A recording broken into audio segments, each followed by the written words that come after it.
Well, guys, the Pope says we're doomed. We're right on the brink of nuclear war, total devastation of the earth. When I first read that, I got to thinking about something my grandpa told me. He was a World War II vet. We've discussed a little bit on that. And back during the Cuban Missile Crisis, he was driving trucks from where we live down to Miami, Florida, hauling pallets down there. And people would ask him during that time, "Aren't you afraid? You know, you're going down there, and at any moment, nuclear weapons are just going to start flying." And my grandpa said, "Doesn't matter if it's going to happen. It's going to happen. I mean, there's nothing you can do about it if you're in the area where it goes off." And that's always been my thinking on that. You know, I've told you before, if it happens, I want to be right where it is or nowhere near the fallout. But we're starting to hear more and more talk about nuclear escalation, nuclear war, that the whole world's fixing to just be gone, right? People are going to be living in bunkers and caves and things like that. Right now, I don't see a need for all-out nuclear war. I don't even see a need of a use of a nuclear weapon in Russia or in Ukraine. Now, that's not to say somebody wouldn't set one off, some psycho or something. But here's something you got to remember. What did President Biden say? We're not going to send tanks, we're not going to send fighter jets, blah, blah, blah, right? Now we've sent all that stuff, or it's on its way over there, okay? He also said, if you remember, he said if he uses any chemical or nuclear weapons, Putin, that we would respond conventionally. Well, he's already proved his word's no good, right? We're not going to send this, we're not going to send that. So, who's to say we wouldn't respond with nuclear weapons?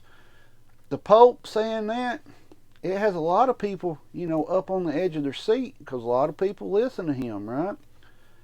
Guys, I've told you, we will not have a warning of a nuclear war. It'll just happen. You'll wake up, or you'll be at work, or you'll be somewhere, and then all of a sudden it happens, right? If they do give us any type of warning on it, it would be less time than you would be able to do anything about it. They're not going to give you a 30-minute warning, an hour warning, because what would happen in that 30 minutes or that hour? Mass chaos. We've talked about this before. You would have people just sit down and started crying. You'd have people immediately start looting stores. You'd have people, honestly, robbing drugstores, just looting everything they could loot, right? And then you would have people trying to get to where they need to go, and you're going to have congestion everywhere on the roads. Even in my small town, people would probably be trying to run everywhere because a lot of people are not prepared. Now, if it does happen, what can you do, right? There's not much you can do except for deal with the aftermath of it if you survive it. That's honest truth. You need to be prepared. You need to have your food, your water, your protection, your freedom seeds, all this stuff now in case something like that happens. Hopefully you're in an area nowhere near where one goes off, right? That way you stand a better chance of surviving it in the long term. But it would take a complete crazy, insane person to just use them or lose them, all out devastation all over the earth, right? It would. Because think about it, people say that all the time, that they're just going to start shooting at it, shooting them everywhere. What good is that soil if you survive it, if you're in the government and you survive a nuclear war, full-blown nuclear war, where every country sends everything they got and everybody blows everything up, right? Your soil, your water, none of that stuff is good anymore. How long are you going to live in your bunker? Well, I got 20 years of food. That's awesome, right? That's awesome. But eventually that stuff's going to run out. It's not a good situation. But with the Pope saying that we're doomed, we're on the verge of the Cuban Missile Crisis, that reminded me of my grandpa, something he told me. He said, just go on about your day and do what you got to do. Because if it happens and you're in that area, there ain't much you can do then, right?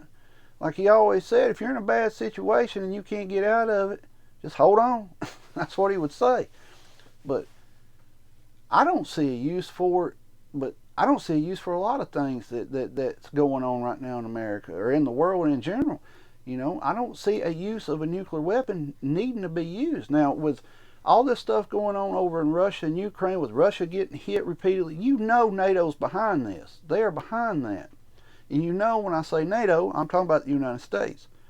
Because I made a video back when we were sending drones over there, and people complained because I said these are offensive weapons. Remember, we were going to send no offensive weapons over there. And people would say, no, it's not offensive, it's defensive. And now all of a sudden, drones are attacking inside Russia, right? This is all playing out to get where they want. What it is, I'm not sure. I mean, we know they want the New World Order, but I'm not sure how that is going to end over there. Would it end in a nuclear escalation, all-out devastation? It could, but there's more to play here than we know. You know, I've told you repeatedly, nobody has inside information on what actually is going on over there. They don't. It's all a guessing game. You know, it's escalating quickly. I still say within the end of the year, or at least 6 months into the next year, we'll be in that war physically. We don't set all of our chess pieces up to get it to not play the game, right? Now, I've said it before. One thing you got to understand, the hardest thing for a military to do is to get their equipment into the war zone. That's the hardest thing that they can do. And we're sending all this stuff over there, right? That stuff's sitting there waiting on us when we get there. Jump in and go, right? That could be what happens. We're just living in crazy times. I mean, the word of the year, and probably next year, the word needs to be chaos. That's the way life is right now, pure chaos. Even the Pope's chiming in saying that it's fixing to be over. So I don't know. And the people who are religious and believes that Jesus is coming back, that he's coming back any day, and that we're living in, you know, the end times of the Bible, kind of makes sense. But you also got to stop and say, wait a minute, there's a lot of steps that are talked about in the Bible before Jesus comes back that hasn't happened yet. You know, does that mean it can't happen tomorrow, the next day? No. But guys, right now you need to be prepared. If the nuclear war is what gets you prepping, awesome. You know, prepare for it.